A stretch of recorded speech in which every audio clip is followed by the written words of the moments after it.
अस्सलामुअलैकुम, मैं हूं रेहान तारिक और आप देख रहे हैं दास्तान। जस्टिस मुज़ाहिर अकबर नकवी के बाद सीनियरिटी लिस्ट पर तीसरे नंबर पर मौजूद जस्टिस एजाजुल एहसन ने भी अब से कुछ देर पहले इस्तीफा दे दिया है। जस्टिस एजाजुल एहसन ने अपना इस्तीफा सदर मुमलिकत डॉक्टर आरिफ अलवी को भिजवा दिया है। एजाजुल एहसन सुप्रीम कोर्ट की सीनियरिटी लिस्ट में तीसरे सीनियर तरीन जज थे और उन्हें रवा साल अक्टूबर में अगला चीफ जस्टिस बनना था। 26 अक्टूबर को बतौर चीफ जस्टिस ऑफ पाकिस्तान उन्हें अपने ओहदे का हल्फ उठाना था जस्टिस काजी फायज ईसा की रिटायरमेंट के बाद, लेकिन उससे पहले ही जस्टिस एजाजुल एहसन अपने ओहदे से मुस्ताफी हो गए। जस्टिस एजाजुल एहसन ने 2 रोज कबल साबिक जस्टिस मुज़ाहिर अकबर नकवी के खिलाफ सुप्रीम जुडिशल काउंसिल की कार्रवाई से इख्तलाफ किया था और जस्टिस एजाजुल एहसन ने आज सुप्रीम जुडिशल काउंसिल के इजलास में शिरकत से भी माजरत की थी, जिसके बाद इस इजलास के मुलतवी होने के इम्कानात थे। लेकिन चीफ जस्टिस काजी फायज ईसा ने काउंसिल कार्रवाई जारी रखने का ऐलान किया, जिसके बाद उनकी जगह जस्टिस मंसूर अली शाह काउंसिल की कार्रवाई में शरीक हुए। इस इजलास की कार्रवाई पर ही गुज़श्ता दिनों जस्टिस एजाजुल एहसन ने इख्तलाफी नोट लिखा था, जिसमें काउंसिल कार्रवाई को मुज़क्का खेज करार देते हुए रोकने की सिफारिश की थी। जस्टिस एजाजुल एहसन ने रिमार्क्स दिए कि काउंसिल की कार्रवाई रिवायात के खिलाफ गैर जरूरी और जल्दबाजी में की जा रही है। जस्टिस मुज़ाहिर नकवी के खिलाफ कार्रवाई कानूनी तकाजों के भी खिलाफ है। जस्टिस एजाजुल एहसन के इख्तलाफी नोट में तहरीर किया गया कि जस्टिस मुज़ाहिर नकवी के खिलाफ कार्रवाई जस्टिस काजी फायज ईसा रेफरेंस फैसले की नफी है। इसमें तजवीज़ दी गई कि काउंसिल को अपने आईनी इख्तियारात निहायत एहतियात के साथ इस्तेमाल करने चाहिए।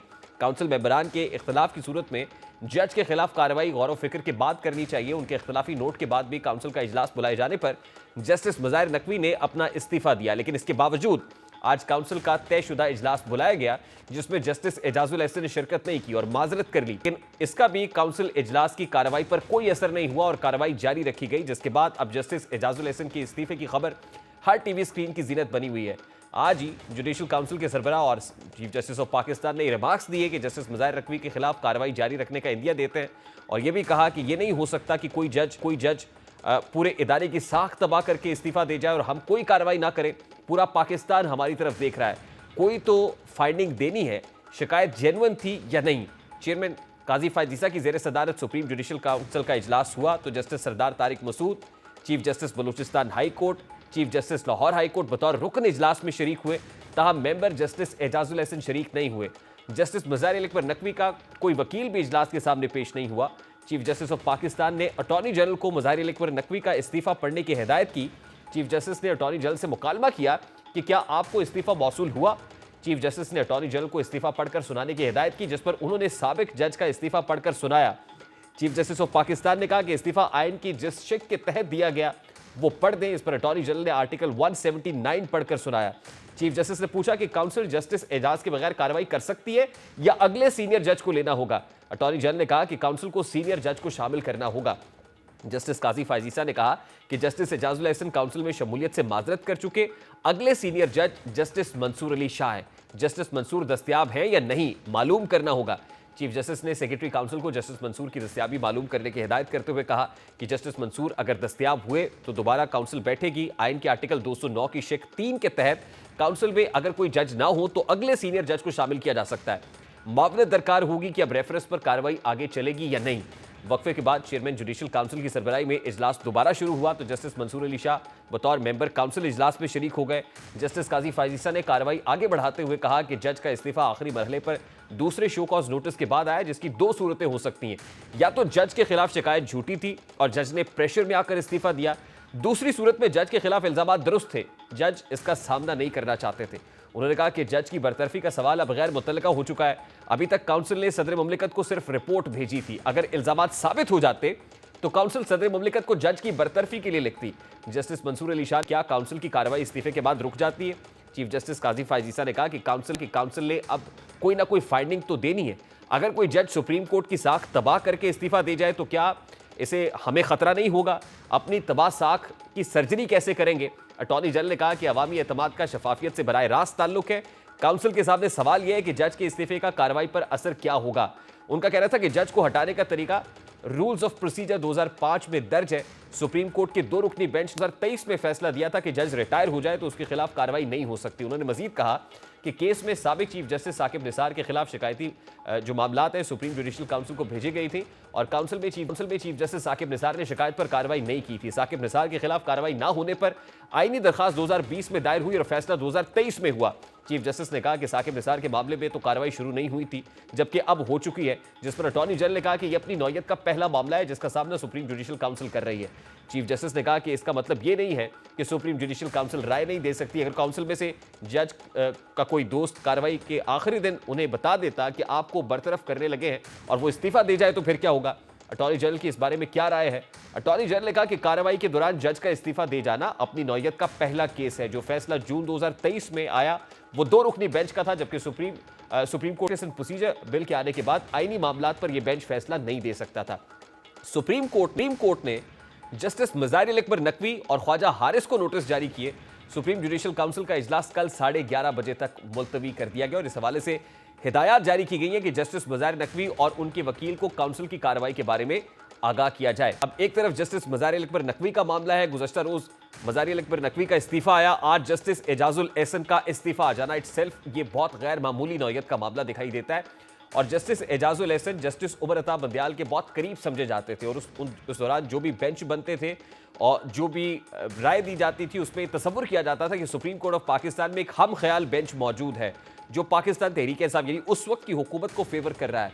और फिर जिस वक्त पनामा केस का फैसला आया तो एजाजुल एहसन मॉनिटरिंग जज, ये भी सुप्रीम कोर्ट ऑफ पाकिस्तान की तारीख में पहले अपनी नौयत का एक पहला मामला था कि जब जस्टिस एजाजुल एहसन बतौर मॉनिटरिंग बेंच पनामा केस में सारे मामले को देख रहे थे। और फिर अभी हाल ही में जो सिविलियंस के मिलिट्री कोर्ट में ट्रायल का मामला है उसमें भी सिविलियंस के मिलिट्री कोर्ट में ट्रायल के मामले को जस्टिस एजाजुल एहसन की सरबराही में बेंच ने कलअदम करार दिया। यह भी एक इंतहाई मुतनाज़ फैसला था जिसके बाद सुप्रीम कोर्ट ही के बेंच ने सुप्रीम कोर्ट के उस फैसले को जो जस्टिस एजाजुल एहसन की सरबराही में बेंच ने दिया था उसको कलअदम करार दे दिया।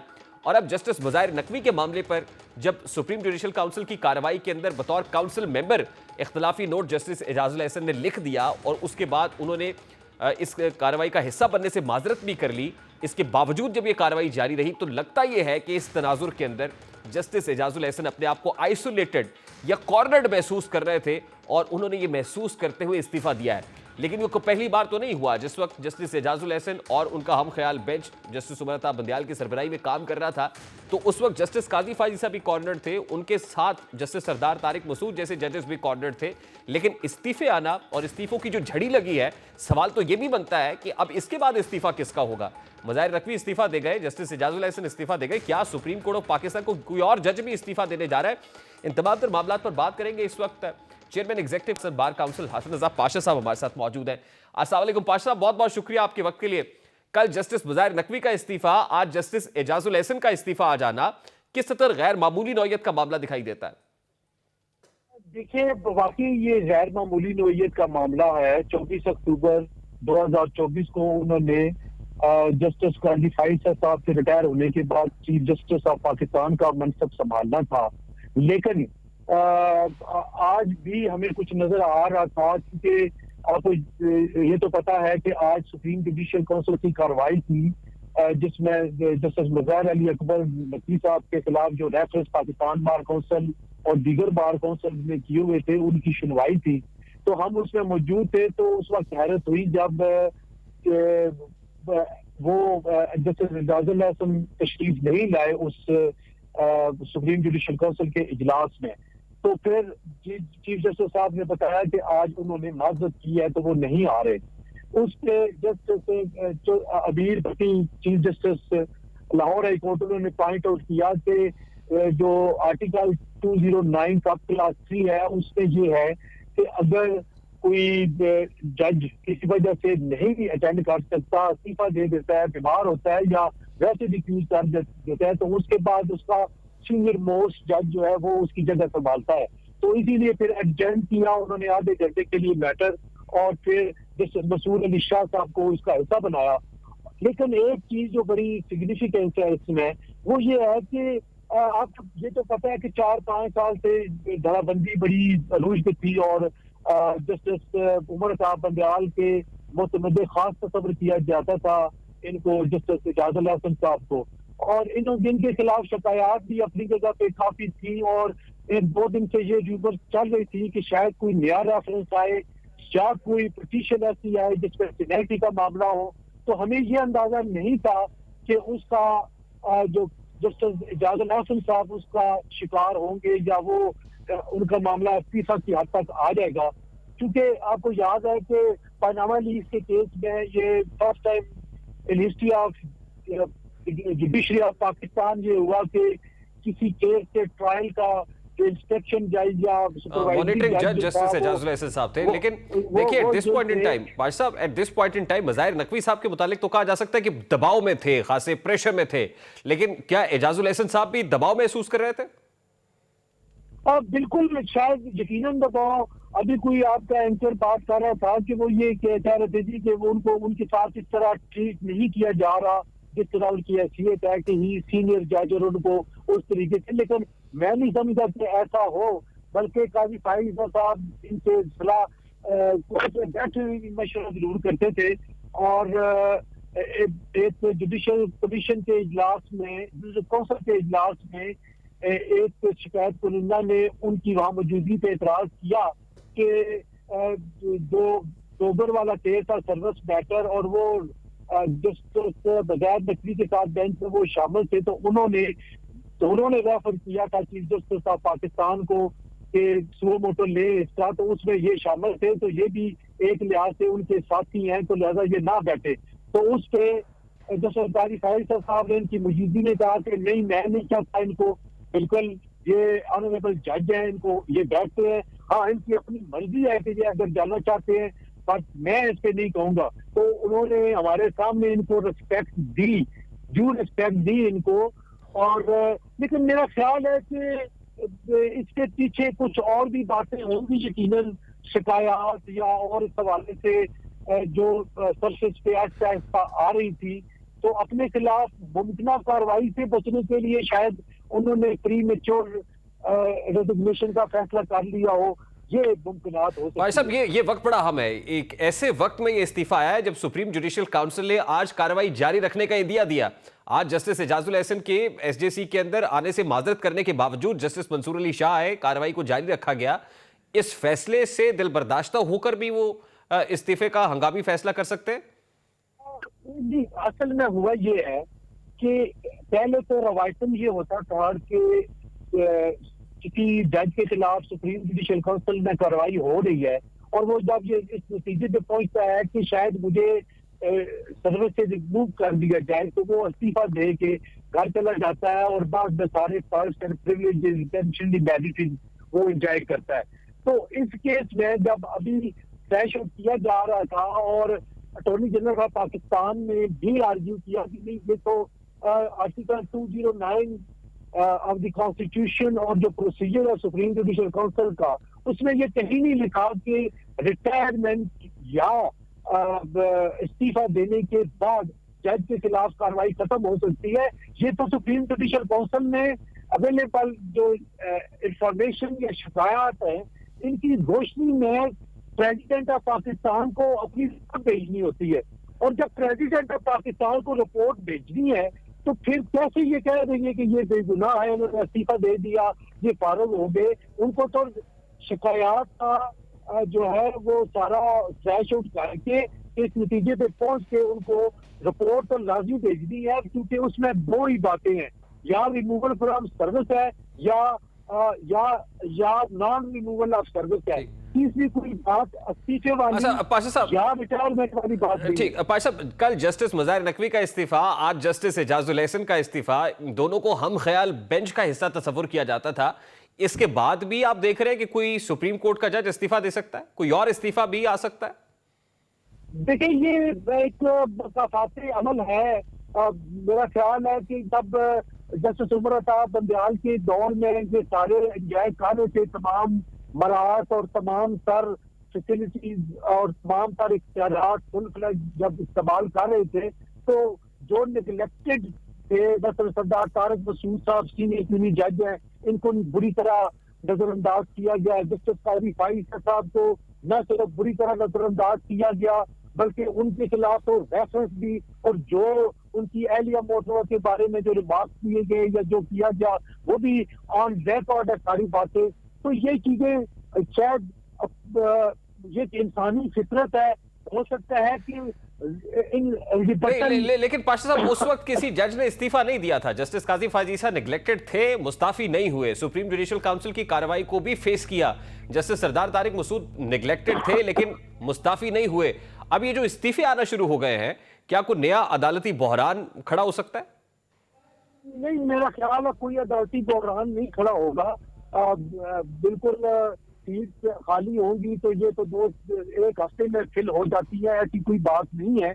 और सीनियरिटी में लोग बैठे हैं, सीनियर जजेस मौजूद है हाई कोर्ट्स में, तमाम है, वहां से उन्होंने जजेस ले लेने हैं। तो ऐसा कोई अदालती बहरान नहीं है, लेकिन अल्लाह करे कि ये जो धड़ाबंदी है इसका खात्मा हो और सुप्रीम कोर्ट ऑफ पाकिस्तान एक हो के इस मुल्क में इंसाफ को फराहम कर सके। ये दुआ करनी चाहिए कि ऐसा कोई सानिया ना हो जो मुल्क बर्दाश्त ना कर सके। बहुत बहुत शुक्रिया।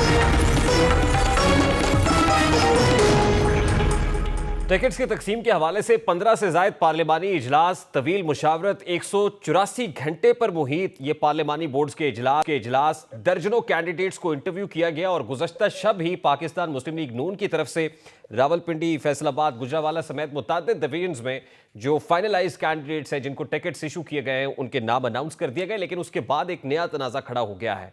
ये वफादार या दागदार का मामला है। एक सवाल सर उठा रहा है कि पाकिस्तान मुस्लिम लीग नून के जो लॉयलिस्ट हैं, जो वर्कर्स हैं, कारकुनान हैं, उनके ऊपर पीटीआई के कुछ को पर्टिकुलरली प्रेफर किया गया, खासतौर पे फैसलाबाद से।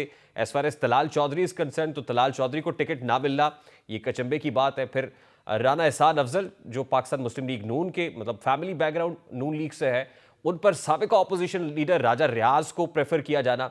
फिर एक और मामला नारोवाल का है जहाँ पर दानियाल अजीज साहब जो पाकिस्तान मुस्लिम लीग नून के रहनुमा हैं, उन्होंने 16 माह की पीडीएम परफॉर्मेंस के ऊपर, महंगाई के ऊपर जो क्रिटिसिज्म किया, तो उसके बाद ये शुबा है कि उनको इस वजह से टिकट नहीं दिया गया है। तो दानियाल अजीज साहब को टिकट ना मिलना और उसके बाद उनका ये ऐलान कि वो इंडिपेंडेंट हैसियत में पाकिस्तान मुस्लिम लीग नून का मुकाबला करेंगे। ना सिर्फ वो बल्कि उनकी अहलिया भी प्रोविंशियल सीट के ऊपर इंडिपेंडेंट हैसियत में कंटेस्ट करेंगी।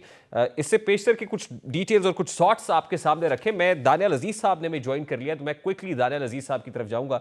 जी अस्सलाम वालेकुम दानियाल साहब, बहुत बहुत शुक्रिया आपके वक्त के लिए। दानियाल साहब, आपको टिकट ना मिलना नारोवाल से, क्या वही मामला है कि 16 माह की पीडीएम परफॉर्मेंस और महंगाई पर जो आपने क्रिटिसिज्म किया, इसी वजह से आपको टिकट नहीं दिया गया? और दूसरा ये है कि जो एहसन इकबाल साहब के बेटे हैं, चूंकि उनको लॉर्ड साहब को कहीं ना कहीं हमने एडजस्ट करना है, तो उनके लिए ये एमपीए की सीट जो है चुनी गई थी। जब वो 1-2 हफ्ते वहां पर घूम फिर के आ गए तो पता चला कि कोई उनको बैठा ही नहीं रहा है।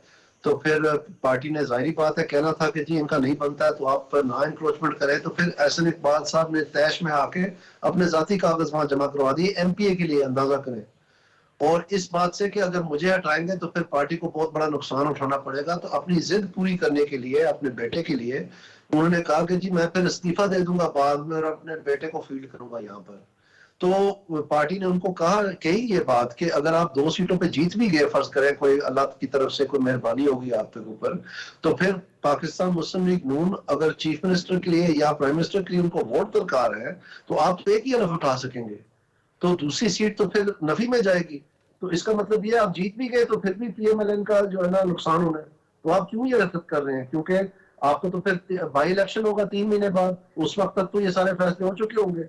तो पार्टी को तो एक सीट करीब अजीज है, तो आप ये क्यों करें? उन्होंने कहा कोई बात नहीं, एक सीट के लिए कुछ नहीं होता। तो पूरे जिले को उन्होंने उलझन में डाल दिया। एक अननोन आदमी, देखिए मसला था प्रोविंशियल सीट के ऊपर। आप जिन साहब को चाहते थे कि टिकट दिया जाए, उस पे एहसन इकबाल साहब चाहते थे उनके साहबजादे को टिकट दिया जाए जो अहमद इकबाल साहब है, और आप ये गालिबन को साजिद साहब है जो आप समझते थे उस कॉन्स्टिट्यूंसी से उनको टिकट मिलना चाहिए।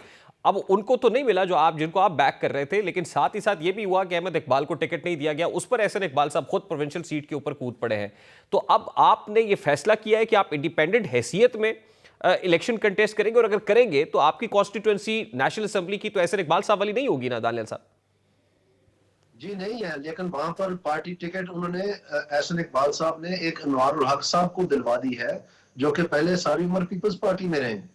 और उल्टा वो मुझे कह रहे हैं, हैरानगी की बात आप देखें कि मुझे कह रहे हैं कि मैं बिलावल साहब की जुबान बोल रहा हूँ, जबकि खुद वो जिस आदमी ने ना कोई इंटरव्यू में गया है नेशनल असेंबली के लिए, ना उन्होंने कोई किसी किस्म की उसमें एप्लीकेशन डाली, ना कुछ किया, तो उनको जो है ऊपर से जो है ना विराजमान करके तो उनको टिकट दिलवा दी है।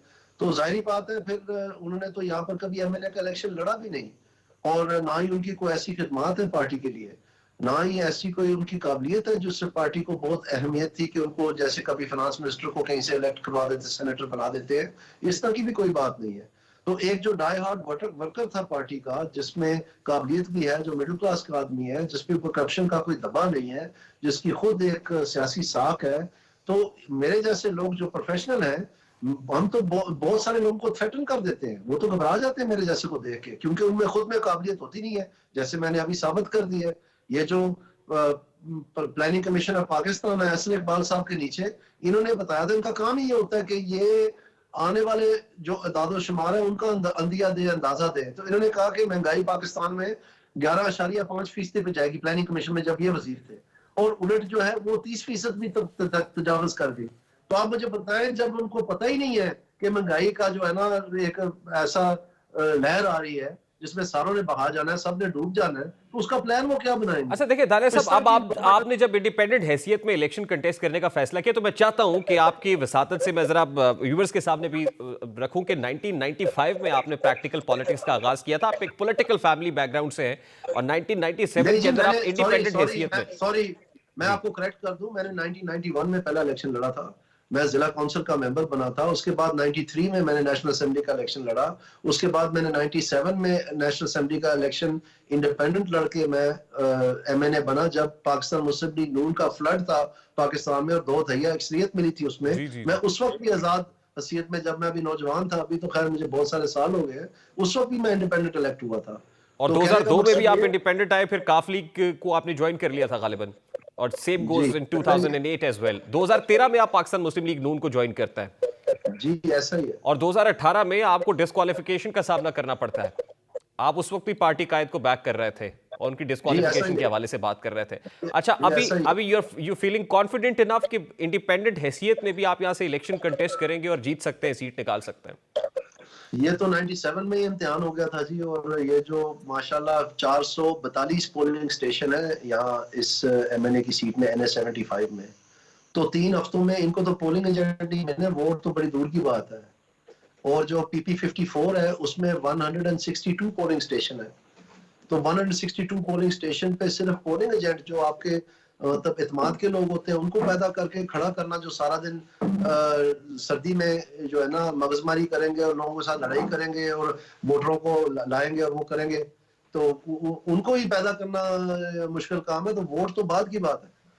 क़यादत के सामने आपने अपने कंसर्न्स नहीं रखे दानियाल साहब, और क्या रखे तो क़यादत ने आपको सुना नहीं, क़यादत मेरे साथ को वेटेज नहीं दिया। जो प्रेसिडेंट है हमारे पार्टी के, जो लोग इसके साथ मुंसलिक थे कमेटी में, जिसने मेरी और एहसन इकबाल साहब की बातचीत की, उन सब ने ये इसरार किया कि दानियाल साहब का मौक़िफ़ दुरुस्त है। लेकिन एहसन इकबाल साहब ने एक ऐसी चाल चली कि उन्होंने कहा कि ठीक है मैं फिर पार्टी छोड़ दूंगा।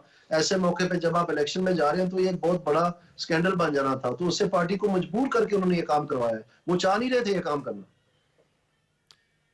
क्या पार्लिमानी बोर्ड्स के अंदर जो इंटरव्यूज हुए हैं, टिकट्स वाकई क़यादत ने फाइनलाइज किए या टिकट्स कहीं और से फाइनलाइज हुए? जी क़यादत ने किए हैं ये तो टिकट सारे, मुझे तो इतना ही इल्म है। यानी अगर आपकी कॉन्स्टिट्यूएंसी पे भी, जैसे आप कह रहे हैं कि पीपल्स पार्टी का एक बंदा है उसको टिकट दे दिया गया, तो ये क़यादत का फैसला है? जी बिल्कुल उन्हीं का फैसला है, ये एहसन इकबाल साहब ने करवाया। अच्छा, अब दानियाल साहब, एज ऑफ नाउ अभी आप पाकिस्तान मुस्लिम लीग नून के ही मेंबर है ना, नून लीग तो आपने नहीं छोड़ी?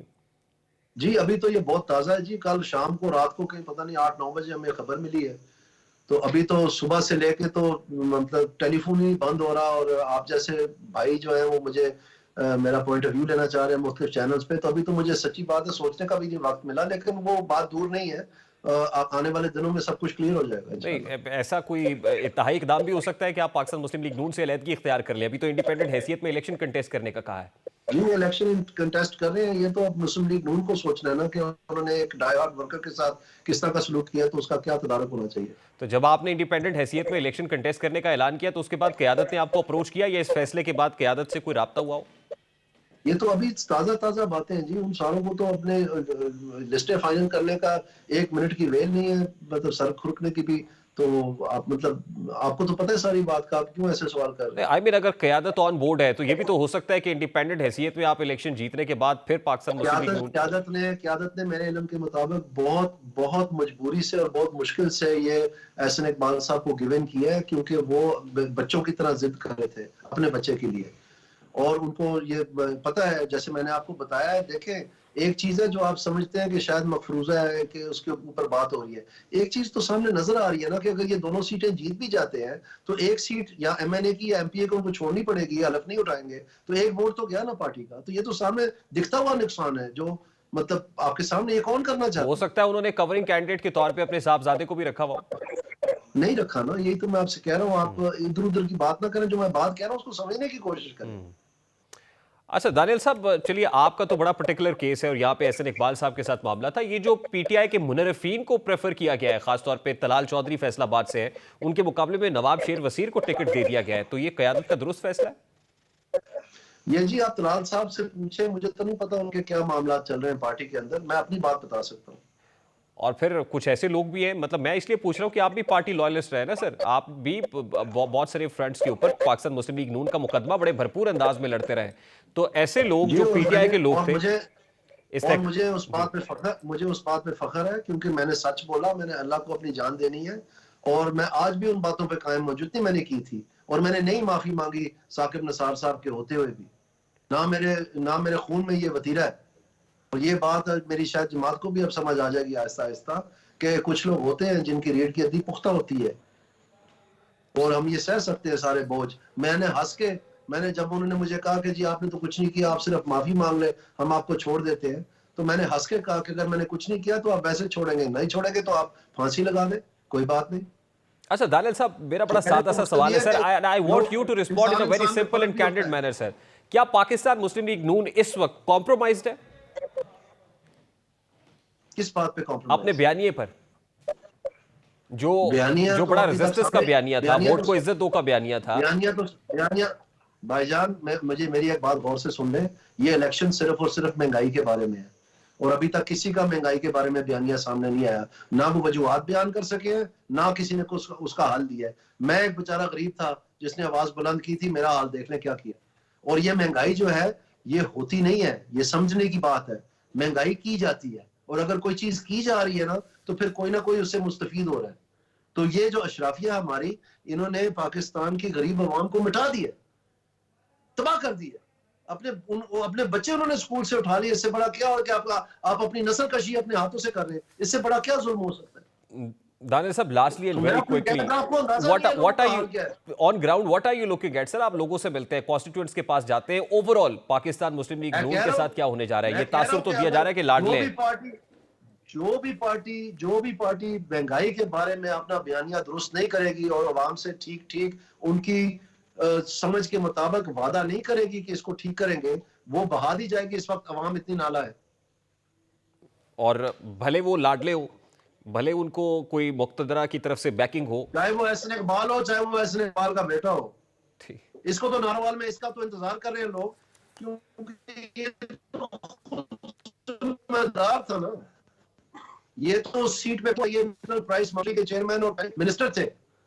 सबसे ज्यादा तो इन्होंने जवाब देना कि ये बयानिया क्यों नहीं बता सके अवाम को कि ये महंगाई क्यों हुई है, कौन जिम्मेदार है? क्या करते रहे वहां पर? लूडो खेलते रहे।